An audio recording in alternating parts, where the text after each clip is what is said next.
दोस्तों, अगर आपको ऑप्शंस ट्रेडिंग करनी है तो आपने एक शब्द बहुत बार सुना होगा जिसका नाम है स्ट्राइक प्राइस। अब ये बहुत ही इंपॉर्टेंट होता है जब भी आप ऑप्शन ट्रेडिंग करना चाहते हो। पर काफ़ी लोगों को स्ट्राइक प्राइस क्या होता है और कैसे हम चूज़ या सेलेक्ट कर सकते हैं कौन से स्ट्राइक प्राइस पर ट्रेड करना है, ये नहीं समझ आता। तो इस वीडियो में हम ये देखने वाले हैं कि स्ट्राइक प्राइस होती क्या है और कैसे हम ऑप्शन चेन में जाकर इसे सेलेक्ट कर सकते हैं कि कौन से स्ट्राइक प्राइस पर हमें ट्रेड करना है। तो चलिए शुरू करते हैं, टाइम वेस्ट नहीं करते हैं। अगर आप चैनल पर नए हो तो चैनल को सब्सक्राइब जरूर कर देना, वीडियो को लाइक ज़रूर कर देना। तो दोस्तों, सबसे पहले आपको ये जो सर्च बार है ना, यहाँ पर जो भी इंडेक्स में ट्रेड करना है उसका नाम सर्च करना है, क्योंकि हमें ऑप्शन चेन ओपन करनी है। तो उसके लिए हम उस इंडेक्स का नाम सर्च करेंगे। तो मैं निफ्टी 50 का एग्जांपल ले लेता हूं, क्योंकि काफ़ी लोग निफ्टी 50 में ट्रेड करते हैं।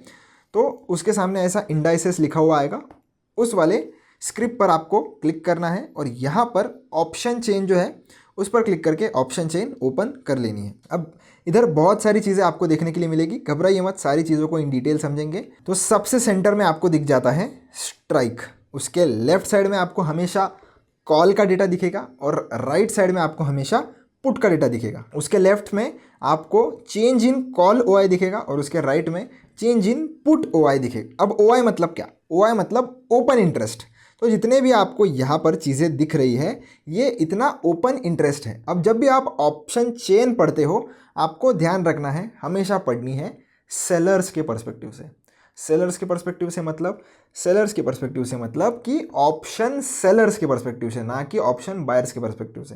तो आपको जितनी भी यहाँ पर पोजीशन देखने के लिए मिल रही है कि इस पर्टिकुलर इस पे, तो आपको कितना चेंज आया है परसेंटेज टर्म्स में ये नीचे देखने के लिए मिल जाएगा, और ओपन इंटरेस्ट कितना चेंज हुआ है वो भी आप इधर देख सकते हो। अब सिंपल चीज़ ये है कि जब भी आप ऑप्शन में ट्रेड करोगे तो आपको ये पता होगा कि आपकी डायरेक्शन कौन सी है। मतलब आपको क्या लगता है, मार्केट ऊपर की तरफ जाने वाला है या मार्केट नीचे की तरफ गिरने वाला है। अब जैसे आपका डायरेक्शन डिसाइड हो जाता है उस हिसाब से फिर आप प्लान कर सकते हो। क्योंकि अगर आप एक ऑप्शन बायर हो और आपको मार्केट ऐसे लगता है कि ऊपर की तरफ जाएगा तो आप क्या करोगे, आप करोगे कॉल बाय। और अगर आप एक ऑप्शन बायर हो और आपको लगता है कि मार्केट नीचे जा सकता है तो उस केस में आप कर सकते हो पुट बाय। ये इतना क्लियर है। पर सेम अगर आप एक ऑप्शन सेलर हो तो उस केस में अगर आपको लगता है कि मार्केट ऊपर की तरफ जाएगा तो आपको करना पड़ता है पुट सेल। और अगर आपको लगता है मार्केट नीचे की तरफ जाएगा और अगर आप एक ऑप्शन सेलर हो तो उस केस में आपको करना पड़ता है कॉल सेल।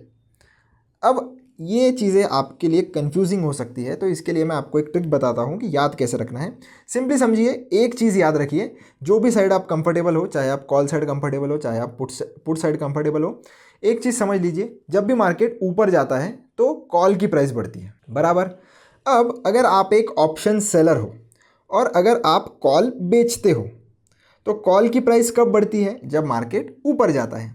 तो अगर आप एक ऑप्शन सेलर हो तो आप क्या चाहोगे कि कॉल की प्राइस गिरनी चाहिए। मतलब इन केस अगर आपको कॉल सेल करना है और उसकी प्राइस गिरनी चाहिए, मतलब उसके लिए मार्केट भी गिरना चाहिए या तो साइडवेज होना चाहिए। दोनों में से एक चीज़ भी रहा तो ऑप्शन सेलर को प्रॉफिट होता है। तो ऐसा ट्रिक लगाकर आप जो है वो ध्यान में रख सकते हो। कॉल का साइड का भी अगर आपको ध्यान में रह गया तो फिर आप आगे पुट का साइड का ऑटोमेटिकली विथ टाइम ध्यान में रख सकते हो। तो इतना बेसिक चीज़ें आपके लिए क्लियर हो गया होगा। अब हम डिसाइड करेंगे कि स्ट्राइक प्राइस होता क्या है। आपने तीन चीज़ों के बारे में बहुत बार सुना होगा, एक होता है इन द मनी, एक होता है एट द मनी और एक होता है आउट ऑफ द मनी। ये तीन टर्म्स आपने बहुत बार सुने होंगे, तो इनका मतलब समझ लेते हैं। अब आप देख सकते हो मार्केट जो है वो है 24,968 के आसपास। अब यहाँ से जो भी स्ट्राइक प्राइस सबसे क्लोज होती है, मतलब जो भी सबसे पास में होती है, अक्सर वो जो स्ट्राइक प्राइस होती है वो होती है एट द मनी की स्ट्राइक प्राइस। मतलब अभी जो इसका प्राइस है वो एट द मनी के स्ट्राइक प्राइस पर जिधर भी होगा वो आपको ऐसे स्क्वायर या रेक्टेंगल जो भी है उसमें देखने के लिए मिलेगा हाईलाइट होकर। अब निफ्टी में हर 50 पॉइंट पर एक स्ट्राइक आपको देखने के लिए मिलती है और बैंक निफ्टी में हर 100 पॉइंट्स पर आपको एक स्ट्राइक देखने के लिए मिलती है। जैसे कि 24,800 पे है, फिर 24,850 पे है, फिर 900 पे है, फिर 950 पे। तो हर 50-50 पॉइंट्स के गैप पर आपको स्ट्राइक प्राइस देखने के लिए मिलेगी। अब ये जो एट द मनी की स्ट्राइक प्राइस है उसके ऊपर अगर आप देखोगे तो आपको सारे कॉल इन द मनी दिखाई देंगे, और जो भी कॉल एट द मनी के ऊपर के स्ट्राइक प्राइस के हैं वो सारे हैं आउट ऑफ द मनी।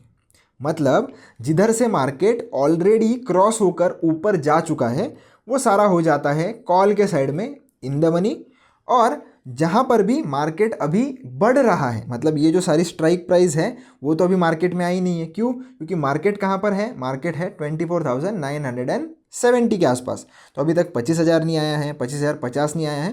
तो ये जो भी आने वाले प्राइस है ऊपर की तरफ वो सारे आउट ऑफ द मनी होते हैं, और जो प्राइजेस या जो भी स्ट्राइक प्राइजेस ऑलरेडी आ चुके हैं वो होते हैं इन द मनी, क्योंकि यहाँ से मार्केट तो अभी ऑलरेडी ऊपर चले गया है। तो आप देख सकते हो कि इधर के जो प्रीमियम है वो आपको ज़्यादा देखने के लिए मिलेंगे। तो 267 है, 231 है, 196 है, 164 है। तो जितना इन द मनी कॉल होगा उतना ज़्यादा प्रीमियम पर वो ट्रेड करता है, और जितना आउट ऑफ द मनी होगा उतना कम प्रीमियम पर वो ट्रेड करता है। अब इसका टोटली अपोजिट होता है पुट के साइड में। अब पुट के साइड में क्या होता है? पुट के साइड में जहाँ से मार्केट नीचे गिरते हुए जा रही है, मतलब जितना गिर चुकी है वो ऑलरेडी इन द मनी होता है, और जहाँ पर मार्केट नीचे गिर सकती है वो होता है इन द मनी।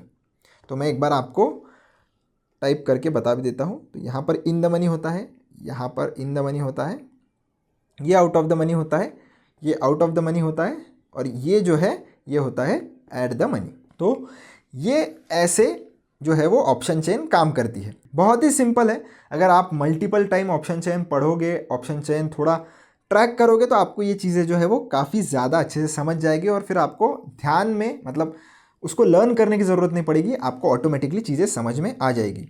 अब स्ट्राइक प्राइस चूज़ कैसे करना है, अब वो टोटली डिपेंड करता है आपके स्ट्रेटेजी पे। अगर आप एक ऑप्शन बायर हो और ऑप्शन की जो एक्सपायरी है वो अभी दूर है, तो आपको ये ध्यान में रखना है कि इन केस मार्केट में कोई भी मोमेंटम नहीं आता है और मार्केट अगर साइडवेज होता है, तो आपकी ये जो आउट ऑफ द मनी के जो भी स्ट्राइक प्राइजेस होंगे ना, उनमें ज़्यादा जल्दी मेल्ट डाउन या डीके आपको देखने के लिए मिलेगा, और वो डिपेंड करता है ग्रीक्स के ऊपर।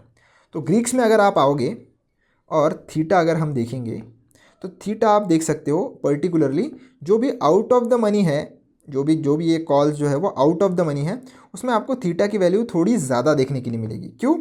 क्योंकि अब मान लेते हैं कि जैसे आज सुबह मार्केट खुलते ही मार्केट अगर 25,000 पे है और आज मार्केट बंद हो रही है सेम 25,000 पर, फिर भी ये जो कॉल ऑप्शन का प्राइस होगा वो 10.76 पॉइंट से डीके हो जाएगा, यानी कि उसकी जो प्रीमियम की प्राइस है वो -10.76 से कम हो जाएगी।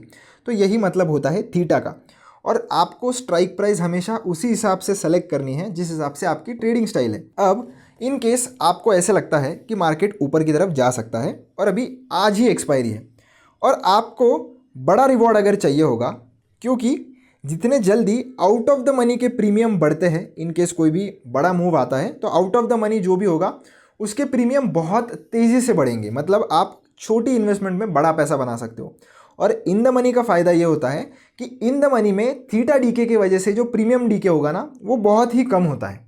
तो अगर एक्सपायरी के लिए ज़्यादा दिन है और इस केस में अगर आपको कोई ट्रेड होल्ड करना है और आपको लगता है कि डायरेक्शनल मूव नहीं आ सकता, शायद थोड़ा टाइम पास करके मार्केट ऊपर जाए, तो उस केस में आप इन द मनी के जो स्ट्राइक प्राइजेस है उन्हें चुन सकते हैं, पर प्रीमियम वहाँ पर हाई होता है तो थोड़ा ज़्यादा आपको इन्वेस्टमेंट करना पड़ेगा। और आउट ऑफ द मनी में पैसा बनाने का चांस भी ज़्यादा होता है, पर इन केस अगर मार्केट साइडवेज चले जाता है तो डीके भी उतने ही जल्दी आपको देखने के लिए मिलेगा compare to in the money. और एट द मनी का यही मतलब है, अगर आप कोई भी स्कैल्पिंग वगैरह कर रहे हो, इंट्राडे कर रहे हो, तो उस केस में आप एट द मनी भी बाइंग कर सकते हो। अब ऑप्शन सेलिंग अगर आप कर रहे हो तो वो भी टोटली आपके स्ट्रेटेजी के ऊपर है। अगर आपको ऐसे लगता है कि 25,000 के नीचे ही मार्केट एक्सपायर करने वाला है, तो आप क्या कर सकते हो, आप 25,000 के ऊपर की जितनी भी कॉल्स है, मतलब 25,050, 25,100, 25,200, ये सारी जो कॉल्स है उनको सेल कर सकते हो। क्यों? अब ये सेल करने के लिए सारी out of the money calls है। अब आउट ऑफ द मनी में सेलर को ये ज़्यादा बेनिफिट है कि ऑप्शन के जो प्रीमियम है वो डीके जल्दी होंगे। जैसे कि मैंने आपको बताया, आउट ऑफ द मनी में मैंने आपको एक प्लस पॉइंट बताया कि कम पैसे से आपका बड़ा पैसा बन सकता है, पर आपको ये भी ध्यान में रखना है कि सबसे ज़्यादा जल्दी डीके भी आउट ऑफ द मनी के ही स्ट्राइक प्राइजेस करते हैं। तो जितना ऑप्शन बायर के लिए वो एक डिसएडवांटेज है, उतना ही वो ऑप्शन सेलर के लिए एडवांटेज है, क्योंकि ऑप्शन सेलर पैसा कब कमाएगा, जब ये प्रीमियम्स कम होंगे तब वो पैसा कमाएगा, और ऑप्शन बायर कब पैसा कमाएगा, जब वो प्रीमियम बढ़ेंगे। तो उस हिसाब से ऑप्शन सेलर मोस्टली अगर उनको प्रीमियम मीटिंग करनी है तो वो आउट ऑफ द मनी जाना थोड़ा ज़्यादा प्रेफर करते हैं। और अगर थोड़े ज़्यादा एक्सपीरियंस ट्रेडर हो आपको बहुत ज़्यादा नॉलेज है, तो ही फिर आप इन द मनी में सेलिंग कर सकते हो। क्यों? क्योंकि इन द मनी में प्रीमियम डीके जल्दी नहीं होता है, और अगर मार्केट सस्टेन कर जाती है या अगर कोई भी अपमूव आ जाता है तो उस केस में ऑप्शन सेलर को बहुत बड़ा लॉस हो सकता है अगर वो इन द मनी पर शॉर्ट करता है। तो ऑप्शन सेलिंग में मोस्टली एट द मनी या आउट ऑफ द मनी के ही स्ट्राइक प्राइजेस आप चूज़ करिए, वो भी विथ टाइम और विथ आपकी जो भी स्ट्रैटेजी होगी उस हिसाब से आपको समझ में आ जाएगा। पर होप आपको काफ़ी सारी चीज़ें अभी क्लियर हो गई होगी, स्ट्राइक प्राइस को हम कैसे चुन सकते हैं और कैसे अलग अलग स्ट्राइक प्राइजेस जो है वो काम करती है। इन केस अगर आपको कोई भी डाउट आ जाता है तो आप कमेंट सेक्शन में मुझसे ज़रूर पूछ सकते हो। मिलता हूँ आपसे एक ऐसी इंटरेस्टिंग वीडियो में। धन्यवाद।